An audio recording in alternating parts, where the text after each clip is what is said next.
Hey guys, आज मैं आपको एक्सप्लेन करने वाला हूँ losing money to be a tycoon का एपिसोड 8। अगर आपने इसके पिछले एपिसोड नहीं देखे तो मैं आपसे रिक्वेस्ट करता हूँ जाके वो देख लीजिए, वरना ये एपिसोड आपको समझ में नहीं आएगा। इस कहानी की प्लेलिस्ट की लिंक आपको डिस्क्रिप्शन या फिर पिन कमेंट में मिल जाएगी, आप वहां जाके इसकी पिछली कहानी को देख सकते हैं। तो चलिए बिना किसी देरी के कहानी की शुरुआत की जाए। एपिसोड 8 की शुरुआत होती है क्वान के दोस्तों को दिखाते हुए जो कि यहाँ पे गेम खेल रहे होते हैं। तभी यहाँ पे एक दोस्त कहता है कि आजकल हमें क्वान कहीं दिख नहीं रहा, आखिरकार वो कहाँ पे है। उतने में यहाँ पे एक लड़का कहता है कि हाँ, मुझे लगता है कि वो अपने घर चला गया है। ये लोग इस चीज के बारे में क्यूरियस होते हैं तो ये लोग मायंग से पूछते हैं जो कि क्वान का बेस्ट फ्रेंड है। मायंग इन्हें झूठ बोलते हुए कहता है कि आजकल वो पार्ट टाइम जॉब कर रहा है और उसने एक जगह को रेंट पे ले लिया और वो वहीं पे रहता है। तभी यहाँ पे एक लड़के को फैंटम गेम में एक लेजेंडरी कार्ड मिल जाता है जिससे ये सब काफी ज्यादा खुश होते हैं और हमें पता चलता है क्वान का जो ये गेम है ये काफी ज्यादा पॉपुलर हो चुका है। सीन फिर ज्यादा क्वान की कंपनी की यहाँ पे जहाँ पे हम देखते हैं सीबू को, जो कि हमें बताता है कि वो यहाँ पे करीब एक हफ्ते से काम कर रहा है पर करीब एक हफ्ते से इसे कुछ भी काम नहीं मिला है। ये सब यहाँ पे सिर्फ गेम खेले जा रहे हैं और यहाँ पे ओवर टाइम भी करना मना है। इस वजह से ये थोड़े यहाँ पे कंफ्यूज है। तब यहाँ पे एक लड़की लिन वान से पूछती कि तुम्हें क्या लगता है बॉस ये सब करके क्या अचीव करना चाहती है। ये से बताती कि मेरे हिसाब से बॉस ये चाहते हैं कि हम गेम खेल के ये समझ पाए कि आखिरकार हमारा यूजर किस तरह के गेम को पसंद करता है। हम उन्हें एनालाइज करके कंपनी के लिए एक ऐसा गेम बनाएंगे जो कि यूजर को काफी ज्यादा पसंद आएगा, जिससे कंपनी को काफी प्रॉफिट होगा और ये फ्यूचर प्रूफ भी होगा।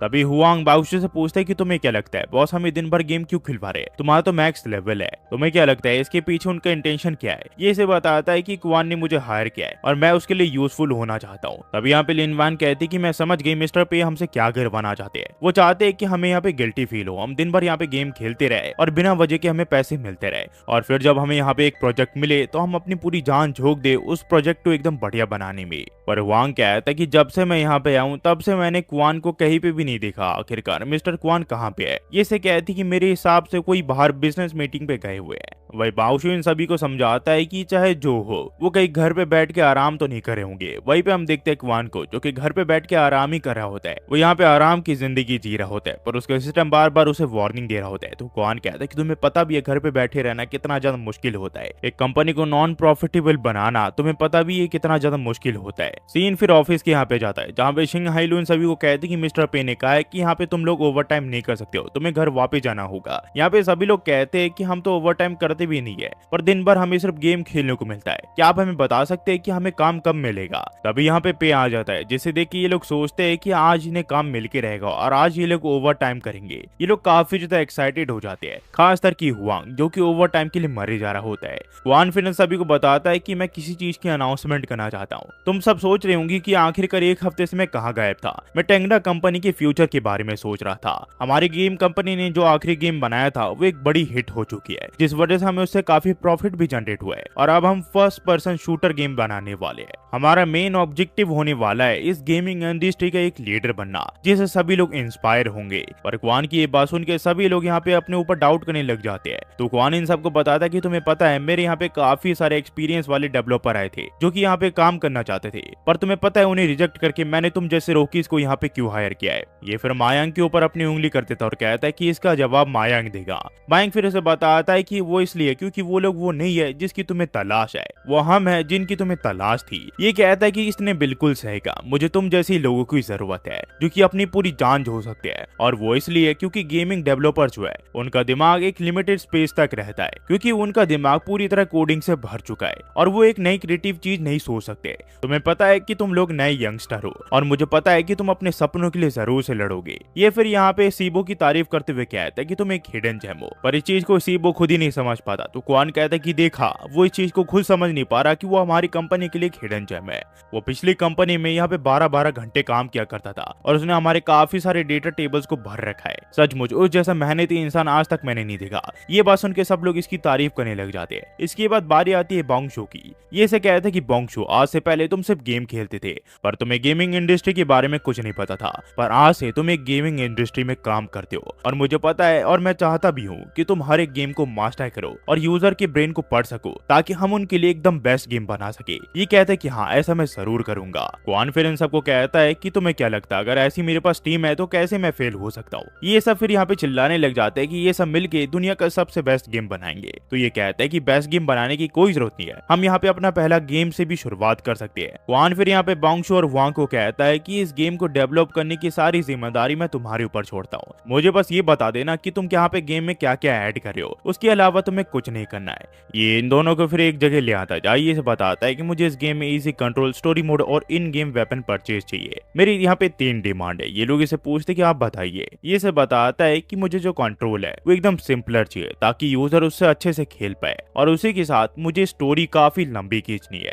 जिससे लोगों को उसमें मजा आ सके। इस कहानी में सिर्फ प्लेयर वर्सेस प्लेयर नहीं होना चाहिए, इसके अलावा भी तुम्हें यहाँ पे कुछ ऐड करना पड़ेगा, और वो चीज याद रखना कि मीनिंगफुल होनी चाहिए। हर चीज का कुछ ना कुछ मीनिंग होना चाहिए। और अगर वेपन की बात करें तो अनयूनिक होना चाहिए और कूल होना चाहिए, वो एकदम बढ़िया होना चाहिए। ये फिर सोचता है कि गेम को तबाह करना कितना बढ़िया होता है। तभी यहाँ पे हुआंग कहता है कि आप जो बता रहे हो हमें वो हमारे हार्डकोर गेमर्स को पसंद नहीं आने वाला। मेरे हिसाब से हम गेम को जितना प्लेन रखे उतना ही बेटर रहेगा। अगर हमने ज्यादा इसके साथ कुछ छेड़छाड़ की तो लोगों को ये गेम पसंद नहीं आएगा, और अभी हमारी जैसी टीम है, मुझे नहीं लगता कि हम एक इंटरेस्टिंग स्टोरी को इतनी जल्दी बना पाएंगे। अगर हमने इसके साथ ज्यादा छेड़छाड़ किया तो मुझे नहीं लगता ये गेम मार्केट में चल पाएगा। ये कहता है कि यही तो मुझे चाहिए, तुमने बिल्कुल सही कहा। तो यहाँ पे हुआंग से पूछता है कि आपका मतलब क्या है। ये कहता है कि कुछ नहीं, मुझे तुम पे विश्वास है, मुझे लगता है कि तुम किसी भी प्रॉब्लम को ओवरकम कर सकती हो। क्वान फिर इन दोनों को देख के सोचता है कि अगर ये दोनों एक दूसरे के साथ काम करेंगे तो उसके गेम की फेलियर होने के चांसेस काफी ज्यादा है। ये फिर यहाँ पे हुआंग को लीड डिजाइनर बना देता है, और उसी के साथ वो यहाँ पे बोंगशू को गेम मॉडरेटर बना देता है, और इन दोनों के इन्हीं के हिसाब से एक ड्राफ्ट बनाने के लिए कहता है गेम का।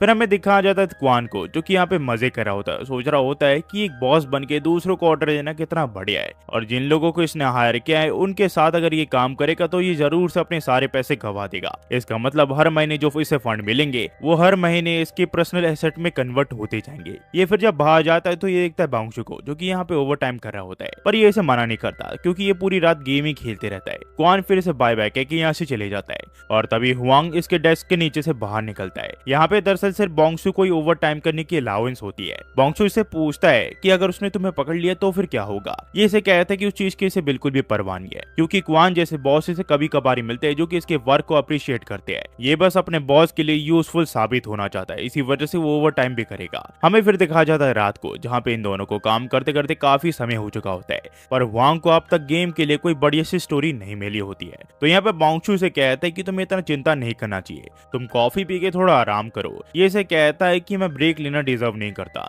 मुझे किसी भी हाल में गेम के लिए एक बड़ी सी स्टोरी लिखनी पड़ेगी। ये से कहता है कि एक स्टोरी वो भी गेम के लिए बनाना वो काफी ज्यादा डिफिकल्ट होता है, तुम्हें ज्यादा नहीं सोचना चाहिए वरना तुम भी दूसरे लोगों की कॉपी करके वही कहानी अपने गेम में चेप दोगे। तुम्हें पता है क्वान में मुझे सबसे बढ़िया बात क्या लगती है, वो सबसे कम पैसे का यूज करके सबसे बढ़िया चीज बनाता है, जिस वजह से वो यहाँ पे हिट भी स्थापित होता है। मेरे हिसाब से हमें भी यहाँ पे उसी के जैसे सोचना पड़ेगा ताकि हम सबसे कम पैसों में सबसे बढ़िया गेम बना सके। तो ये कहता है कि तुम्हारे दिमाग में कुछ आइडिया है क्या, तुम मुझे बता सकते हो क्या। ये कहता है कि हाँ मेरे पास सबसे बढ़िया आइडिया है, हम पैसों को सिर्फ सबसे इंपॉर्टेंट चीजों में खर्च करेंगे और छोटी मोटी चीजों पे हम सबसे कम पैसे लगाएंगे। वांग फिर से कहता है कि तुम्हारे पास कोई बढ़िया आइडिया है क्या। ये कहता है कि हाँ मेरे पास एकदम बढ़िया आइडिया है। ये फिर यहाँ पे वांग को एक अलग ही दुनिया में ले जाता है। तो वांग इसे पूछता है कि आखिरकार हम कहाँ जा रहे हैं। ये इसे कहता है कि उधर देखो। वांग कहता है कि ये जगह तो समुद्र से पेट्रोल निकालने वाली जगह लग रही है। ये कहता है कि हाँ ये जगह काफी ज्यादा छोटी है, जिस वजह से हमें लोकेशन में ज्यादा खर्चे नहीं करने पड़ेंगे, और उसी के साथ ये जगह काफी ज्यादा यूनिक भी है जिसे आज तक किसने गेम में उतना यूज नहीं किया है। तभी यहाँ पे इसके ऊपर एक ज़ॉम्बी हमला कर देता है, तो किसी तरह ये वांग को बचा लेता है। वांग इसे कहता है कि हमारे गेम में ज़ॉम्बी क्या कर रहा है। ये इसे बताता है कि प्लेयर्स एक दूसरे से लड़ सकते हैं, पर उसी के साथ ये सब उनके ऊपर हमला करेंगे, और इन सब ने अगर उन्हें मार दिया तो वो लोग इस राउंड को हार जाएंगे। और अब बात करते हैं कि कंट्रोल्स की, हम उन्हें ऐसी जगह रखेंगे जहाँ पे यूजर्स को ज्यादा तकलीफ ना हो ज़ॉम्बीज़ को या फिर प्लेयर से लड़ने में, और उसी के साथ वो उनकी एक्यूरेसी भी खुद से डिसाइड कर सकते हैं। ये दोनों फिर ज़ॉम्बी से भागते हुए किसी तरह यहाँ पे छत पे आ जाती है, जहाँ पे वांग इसे पूछता है कि ये सब तो ठीक है, पर तुम मुझे बता सकते हो कि आखिरकार हमारी स्टोरी मोड क्या होने वाली है। ये इसे कहता है कि वो भी मुझे पता है। यहाँ पे सबसे इंपॉर्टेंट चीज होती है साइड कैरेक्टर। ये कहता है कि साइड कैरेक्टर, ये कहता है कि हाँ। तभी इनके सामने एक क्यूट सी लड़की अपीयर हो जाती है। तो वांग से पूछता है कि ये सब क्या है। ये फिर उस लड़की से बात करने की कोशिश करता है पर वो उससे बात नहीं करती। तो यहाँ पे बोंगशू से बताता है कि तुम्हें पता है उसकी माउथ और उसके एक्सप्रेशन या फिर वॉइस आर्टिस्ट को लगाने में हमें काफी ज्यादा पैसे खर्च करने पड़ेंगे। इसी वजह से हम अपने साइड कैरेक्टर को गूंगा रखेंगे और वो इशारों से अपने गेमर्स को समझाएगी कि आखिरकार उसे क्या करना है। अगर वो साइड कैरेक्टर की बात मान के मिशन कंप्लीट कर देता है तो बढ़िया है, अगर वो ये समझ नहीं पाता है तो ज़ॉम्बी उसे मार देंगे। हम फिर देखते हैं हुआन इस लड़की के साथ भाग भाग के एक जगह आ जाता है जहाँ पे ये लड़की इसे एक वेपन थमा देती है और उसके बाद हुआंग यहाँ पे इन सभी ज़ॉम्बीज को मारने लग जाता है। हुआंग को बोंगशू का ये आइडिया काफी पसंद आता है तो बोंगशू से कहता है कि घबराओ मत, ये सिर्फ एक ट्रेलर है, इसके बाद हम एक बड़ा गेम जब बनाएंगे वो तो इससे भी खतरनाक होने वाला है। वांग फिर बोंगशू को कहता है कि तुम्हारी सोचने की ताकत सचमुच काफी अमेजिंग है, मैं तो तुम्हारी दुनिया में खोसा गया था। ये से कहता है कि अब मैं समझा कि तुम यहाँ पे ओवर टाइम क्यों करते हो। पर बोंगशू कुआन की तारीफ करते हुए कहता है कि मेरे हिसाब से कुआन भी यही सोचता है, बस वो हमें बताना नहीं चाहता। वो चाहता है कि हम ये सारी चीजें खुद से सीखे और यहाँ पे सारी चीजों को खुद से बनाए और तभी वो हमारे इन चीजों में इंटरफेयर नहीं करता। तो ये दोनों कहते हैं कि सचमुच कुआन एक महान इंसान है और सारी चीजें उसी के कंट्रोल में है। पर वांग फिर इसे पूछता है कि वेपन्स के बारे में तुम क्या करोगे, हमें रेयर वेपन्स बनाने पड़ेंगे। ये से कहता है कि उसकी चिंता तो मत करो, मेरे पास काफी सारे वेपन्स के आइडिया है। सीन फिर शिफ्ट होता है और हम देखते घड़े के यहाँ पे जहाँ पे सुबह के 9 बज चुके होते हैं और इन ओवर टाइम करते हुए काफी समय हो चुका होता है। पर बोंगशू ने जो हुआंग को वेपन दिखाए होते हैं उन सारे वेपन्स के लिए ये काफी ज्यादा एक्साइटेड होता है। ये कहता है कि चाहे जो हो जाए इस गेम को मैं एकदम परफेक्टली डिजाइन करूंगा। तभी हम देखते हैं यहाँ पे मायंग आ जाता है जो कि बोंगशू को गुड मॉर्निंग कहता है और उसके लिए खाने के लिए कुछ लाता है। पर तभी ये देखता है हुआंग को और उसे देख के मायंग को उसके ऊपर शक हो जाता है और ये से कहता है कि कहीं तुम सीक्रेटली ओवर टाइम तो नहीं कर रहे हो। और यहाँ से जो कहानी वो टू बी कंटिन्यू हो जाती है। इसका अगला एपिसोड अगले हफ्ते आएगा। इसके मानवा भी है एक, उसे अगर आप चाहो तो मैं एक्सप्लेन कर सकता हूँ, पर ये जब एनिमी खत्म होगा उसी के बाद मैं उसे एक्सप्लेन करूंगा।